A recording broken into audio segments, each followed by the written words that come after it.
أعوذ بالله السميع العليم من الشيطان الرجيم بسم الله الرحمن الرحيم وصلى الله على محمد وعلى آله وصحبه وسلم.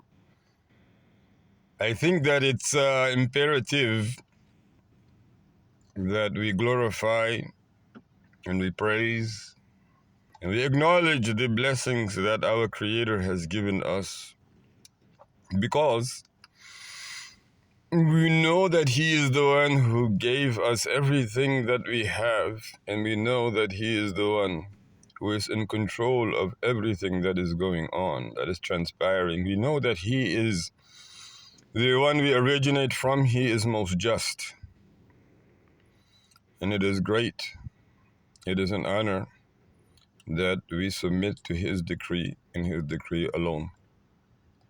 My fellow respected siblings of humanity, those among us who bear witness that none is worthy of worship save Allah Jalla Jalaluhu, the creator of all, the originator of all that exists and all that ever existed.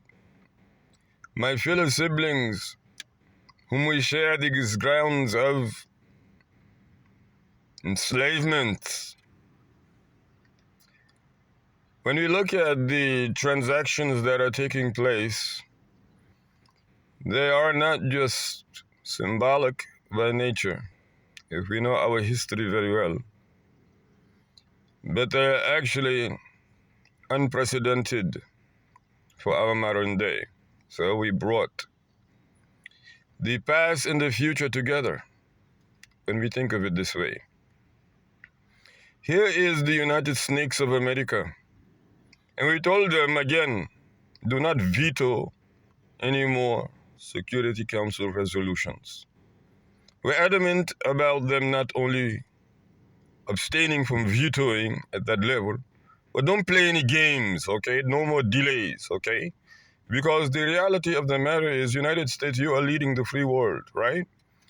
How is it that you can justify vetoing something that all other out of 183 nations, an overwhelming 83% of the world, okay, can see that this is a pure-cut genocide, and you, leading the free world, want to stop that genocide instead of what you're doing, okay? Just lip service. We should not, be careful in how you, target respectful civilians, all this other stuff. Stop it, okay?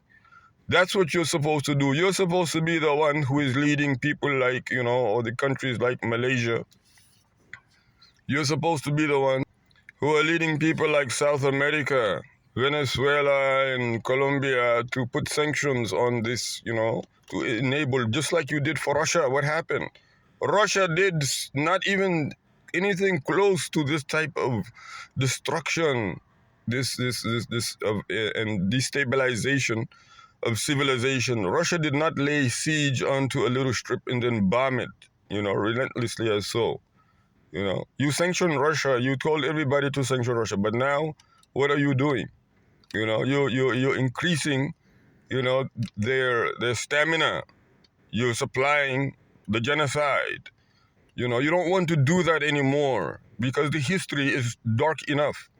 Again, we look at, the position of African American and urban American today. It is as bad as it is. Anyone who does not want to stand for the truth, the entire truth, nothing save the truth, they are catching it even worse. We live in a cutthroat society. Do or die. Get it or get gotten. Big fish eat smaller fish. This is already sayings that have come to literal existence within our American society. So again, think of it. Those it's about the have and the have-nots.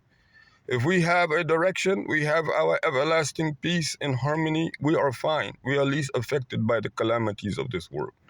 But if we don't, then we are aiding and abetting to nothing more, nothing less than corruption, because the policies are determined by the politicians, and we know that our policies are corrupt. And those who are trying to keep these policies in order, it's only to benefit their own political agenda, but they really do not care about anybody else, whether they're Democrat, Republican, whatever. They really just care about their political agenda, their legacies. So they're fighting over this, they're fighting over that. Now we don't want to be misled anymore. We don't want our people to buy into this this relentless, garbage. Okay, because we've already known that in the schools there's no faith, no belief, no nothing, to shape our people, not for our people, okay? Because you spend 16 years from kindergarten to the end of university, learning the same things, ABC, 1, 2, 3, where the sun is and where the earth is, okay? And still people try to find themselves after all of that because they spent so much money, buying into this mist of education. Again, then you take away our social security when we die. Enough is enough, right? So where is the connection between what we're enduring with over here as urban Americans, as those who represent the destitute, those who represent, the lower end and are going to stir the pot from the bottom, right? We see that this colonial, imperialism has been a repeat. And we know for a fact that before we were facing Mecca and praying, we were facing Jerusalem, okay? So the connection is all there. If you want to claim that we have no right to stand up, and I'm addressing, we have to say and address those who think we do not have the right to unify with our brothers, with our sisters, those who are in a better predicament than us because of the fact that, yes, Allah subhanahu wa ta'ala decreed that He will give them paradise through this relentless bombing and everything of that nature. So we accept that they are actually better than us. Where is the connection? We all say the one shahada. Where is the connection? We all face to the same sanctuary to pray. Where is the connection? We all face to the same one before we face to this one. So there is the connection.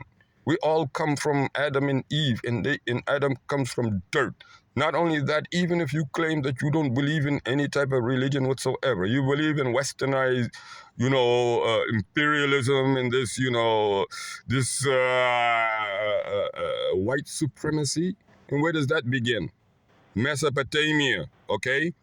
Understand Cleopatra, Egypt, okay? Understand modern day Iraq, okay? All Africa. Back then, okay? So we are all one in one shape or form. However you like to see, however you like to consider, we are all one. So what makes you think that there are those who are chosen better, who disobey and who breach the boundaries that our one Creator has set for us? What makes you think that you have a right to do to someone else what you don't want done upon yourself? And then be exempt from it happening to you. It is unacceptable.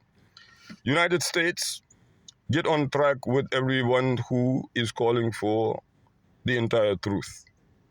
Because you are supposedly leading the free world. We're not free if you're keeping us confused and under all of these fabricated narratives and, all of this nonsense, okay, this junk, this foolishness, okay, where you make a state seem as if it's a religious state, but also a democratic state that is a victim and a superpower at the same time. It's not making any sense, okay? And at this time, it's affecting really all over the world. It's affecting.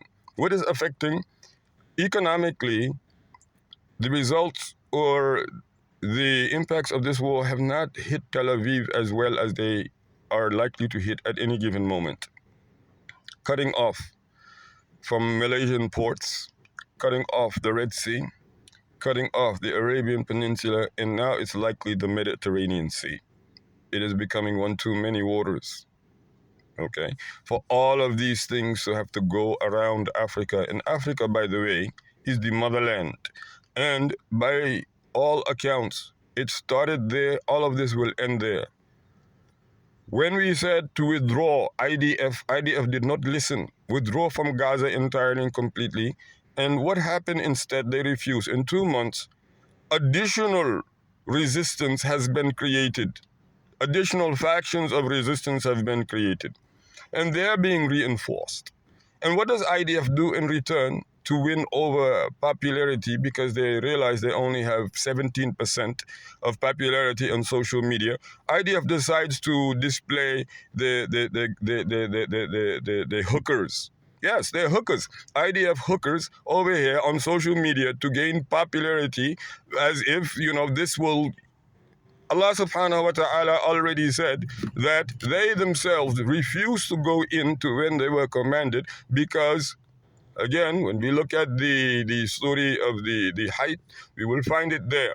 The enemies sent to them hookers, and because of the fact that they got in bed with those hookers, they refused to go out and fight their enemies.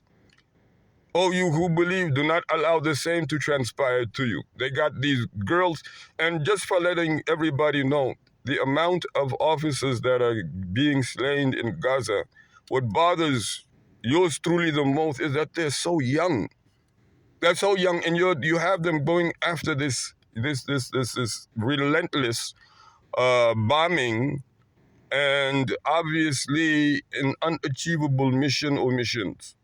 Everybody that you released, again, you released through negotiation, just as Hassan Nasrallah said in Lebanon, which you are facing now. That's another front besides Yemen, besides Gaza. Also, then you're not able to release them without killing them. And you've been killing them, and it seems like you have sold the public on allowing you to bring all the hostages back dead. You don't even tell, when you hear, when we listen to the Israeli spokespeople, yeah, because they have so many, unlike them just, having one or maybe two max. No, they have so many. The spokesperson that beats everybody is not necessarily Abu Ubaidah. Abu Ubaidah's speech, yeah, is definitely there, because the Quran that he is quoting, he's reminding everybody of what Allah subhanahu wa ta'ala promised. So I'm not talking about this speech. But the one that we can see that is most, dynamic and fierce and has been most impactful on the water is Yahya Sarir. That little, and I don't want to sound as if, but he's really, he's a model of a spokesperson, and that's just the reality. You can see his face, and his energy is always there. He's not, deterred in any way, and no matter what he's saying, he's still that straight-faced individual. But stop putting your hookers to dance on. It's very unattractive. We already know that America tried this, and when America tried it in World War II, in Vietnam, putting all this entertainment to get people's minds off of what is really happening on the ground. And that is very sad. And another thing that I wanted to bring into very close reality is that these resistant soldiers that you are facing, they are superhuman. Why are they superhuman? Because of the fact that they are standing firm on righteous ground. The one who stands on firm righteous ground is now divine. They're divinely aided. So now it explains IDF 20% casualty from all of their casualties is from friendly fire. Or the fact that IDF, yes, they're not able to see these people coming while these people can see them. It is also clear that as far as close quarter combat is concerned, IDF is being completely rendered useless. Those who have grown up under this type of relentless apartheid state, as bad as their surrounding looks, in terms of buildings and all these things, they are hardcore, meaning that from the heart, they don't just turn heels anymore, because they've gone through all of the bombing, they've gone through all the raids, they have gone through all of the discriminatory actions that we African Americans still face today. We are ready. That's why, again, when the white supremacists come up against an African American male, they're immediately intimidated. It's just for them, how has this male succeeded? The deprivation of accurate education and information. opportunity and program that we have been given. This is in their mind. We have been given all these advantages while this African American male is standing in front of us, not giving any of that. How is it making sense? Why is it happening? Those who are following, the story of the Quranic activist career will understand eventually as we get into Luga. Those that you are suppressing unjustly without any type of justification, they are living and prospering. And the longer that they live and prosper under that occupation, the stronger they become. And when they burst out, yes, they will burst out upon those who were occupying them, and they will invade them just like you're invading them.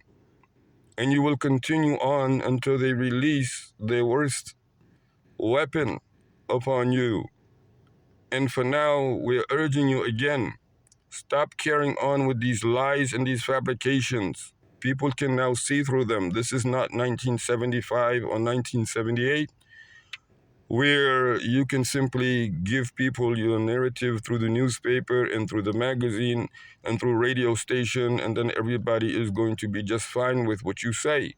Today we have digital searches, we have online capacity, we have the ability on social media to communicate accurately and know what is true. And we know that if we give into this lie for one more generation, if we abide by your lies for one more generation, if we continuously encourage you and worship what you say for us to worship in this fabricated form for one more generation, then it will be on our own selves.